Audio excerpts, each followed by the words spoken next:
സന്നിധി മതി എൻ ദൈവമേ, നിൻ സാന്നിധ്യം മതി ഈ ഏഴയ്ക്ക്. നിൻ ദിവ്യകൃപകളാ ജീവിപ്പാൻ നിന്നാത്മശക്തി പകരൂ നാഥാ. നിന്നാശിഷം ചൊരിയുക എന്നിൽ, നിന്നാശിഷം ചൊരിയുക എന്നിൽ. കേൾപ്പിക്കുക നിൻ സ്വർഗീയനാദം.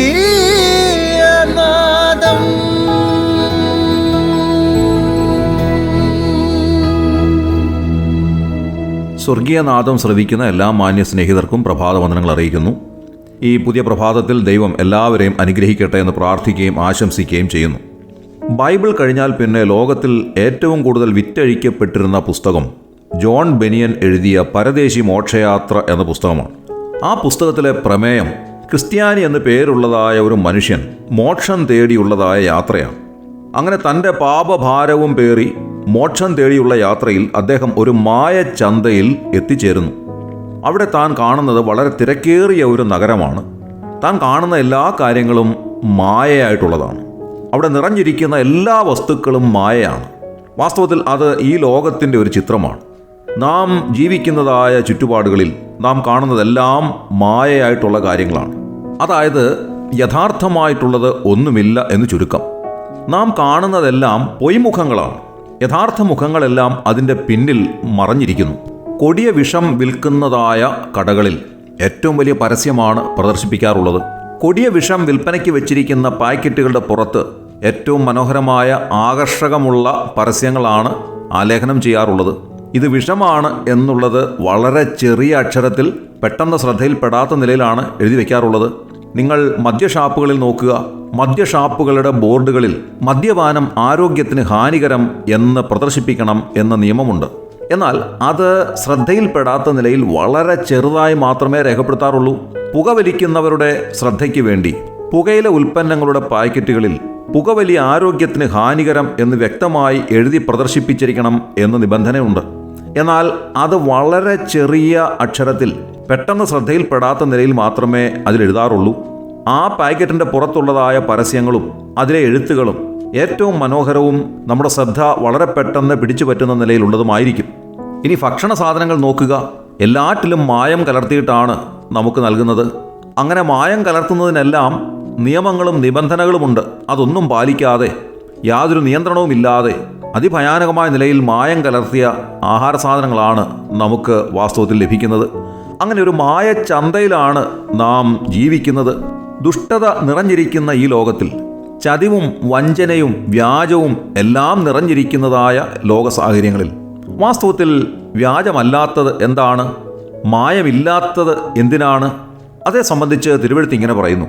പത്രോസ് എഴുതിയ 1-ാം ലേഖനം 2-ാം അധ്യായം 1-ാം വാക്യത്തിൽ ഇങ്ങനെ എഴുതിയിരിക്കുന്നു: ആകയാൽ സകല ദുഷ്ടതയും എല്ലാ ചതിവും വ്യാജഭാവവും അസൂയയും എല്ലാ നുണയും നീക്കിക്കളഞ്ഞ് ഇപ്പോൾ ജനിച്ച ശിശുക്കളെപ്പോലെ രക്ഷയ്ക്കായി വളരുവാൻ വചനമെന്ന മായമില്ലാത്ത പാൽ കുടിപ്പാൻ വാഞ്ചിപ്പിൻ. അപ്പോസ്തലനായ പത്രോസ് പറയുന്നത് വചനമെന്ന മായമില്ലാത്ത പാൽ കുടിപ്പാൻ വാഞ്ചിപ്പിൻ എന്നാണ്. വാസ്തവത്തിൽ മായമില്ലാത്ത ഒരേ ഒരു കാര്യം ദൈവവചനം മാത്രമാണ്. ബാക്കി എല്ലാറ്റിലും മായം കലർന്നിരിക്കുന്നു. ഈ വചനമെന്ന മായമില്ലാത്ത പാൽ എന്തിനു വേണ്ടിയുള്ളതാണ്? അപ്പോസ്തലൻ പറയുന്നത് രക്ഷയ്ക്കായി വളരുന്നതിന് വേണ്ടി എന്നത്രേ. എന്താണ് ഈ രക്ഷ എന്ന് പറഞ്ഞാൽ? ശിക്ഷയിൽ നിന്നുള്ള വിടുതലാണ് രക്ഷ. എബ്രായ ലേഖനം 2-ാം അധ്യായം 4-ാം വാക്യത്തിൽ നാം വായിക്കുന്നത് ഇത്ര വലിയ രക്ഷ ഗണ്യമാക്കാതെ പോയാൽ എങ്ങനെ തെറ്റിയൊഴിയും എന്നത്രേ. എബ്രായ ലേഖനം 9-ാം അധ്യായം 27-ാം വാക്യത്തിൽ നാം ഇങ്ങനെ വായിക്കുന്നു: ഒരിക്കൽ മരിക്കുകയും പിന്നെ ന്യായവിധിയും ദൈവം മനുഷ്യർക്ക് നിയമിച്ചിരിക്കുന്നു. ഒരു വലിയ ന്യായവിധി വരാൻ പോകുന്നു. പാപികളായ മനുഷ്യവർഗത്തിന് വേണ്ടി ദൈവം ഒരുക്കിയ ഏകരക്ഷാമാർഗമായ കർത്താവായ യേശുക്രിസ്തുവിനെ തള്ളിക്കളയുന്നവർക്ക് ഒരു വലിയ ന്യായവിധിയുണ്ട്. ആ അന്ത്യന്യായവിധിക്ക് ശേഷമായി ഒരു വലിയ ശിക്ഷാവിധിയുണ്ട്. അത് നിത്യമായ നരകാഗ്നിയാണ്. അതേ സംബന്ധിച്ചാണ് ദൈവവചനം പറയുന്നത് ഇത്ര വലിയ രക്ഷ ഗണ്യമാക്കാതെ പോയാൽ എങ്ങനെ തെറ്റിയൊഴിയും എന്നുള്ളത്. താങ്കൾ ഇതുവരെയും ആ രക്ഷയിലേക്ക് കടന്നു വന്നിട്ടില്ല എങ്കിൽ ഇപ്പോൾ തന്നെ കർത്താവായ യേശുക്രിസ്തുവിനെ രക്ഷിതാവും കർത്താവുമായി വിശ്വാസത്താൽ സ്വീകരിക്കുക. അങ്ങനെ താങ്കൾക്ക് ദൈവമകനായി ദൈവമകളായി തീരുവാൻ സാധിക്കും. നിത്യശിക്ഷാവിധിയിൽ നിന്ന് വിടുവിക്കപ്പെട്ട് നിത്യജീവന്റെ അവകാശിയായി തീരുവാൻ അങ്ങനെയുള്ളവർക്ക് ഇടയായിത്തീരും. അതിന് താങ്കളെ കർത്താവ് സഹായിക്കട്ടെ. ദൈവനാമം മഹത്വപ്പെടുമാറാകട്ടെ. ആമേൻ. ആത്മനാഥന്റെ സ്നേഹവചനങ്ങൾ നിത്യവും ശ്രവിപ്പാൻ സ്വർഗീയനാഥം ദ ഹെവൻലി വോയിസ്. യാത്രയും തീർന്നിടാറായി ക്ഷീണവും മാറിടാറായി മാത്ര നേരമേയുള്ളൂ വീട്ടിൽ ചേരാൻ. യാത്രയും തീർന്നിടാറായി ക്ഷീണവും മാറിടാറായി മാത്ര നേരമേയുള്ളൂ വീട്ടിൽ ചേരാൻ. അല്ലൽ വെടിഞ്ഞു തവ വല്ലഭൻ കാന്തയായി ഹല്ലേലൂയ ഗാനങ്ങൾ പാടി വാഴാം. അല്ലൽ വെടിഞ്ഞു തവ വല്ലഭൻ കാന്തയായി ഹല്ലേലൂയ ഗാനങ്ങൾ പാടി വാഴാം. ഈ മായലോകം വിട്ട മരുവാസിയാം പരദേശിക്ക് സിയോൻപുരി എന്നൊരു നാടുണ്ട്. സ്വർഗ സിയോൻപുരി എന്നൊരു നാടുണ്ട്. ഈ മായലോകം വിട്ട മരുവാസിയാം പരദേശിക്ക് സിയോൻപുരി എന്നൊരു നാടുണ്ട്. സ്വർഗ സിയോൻപുരി.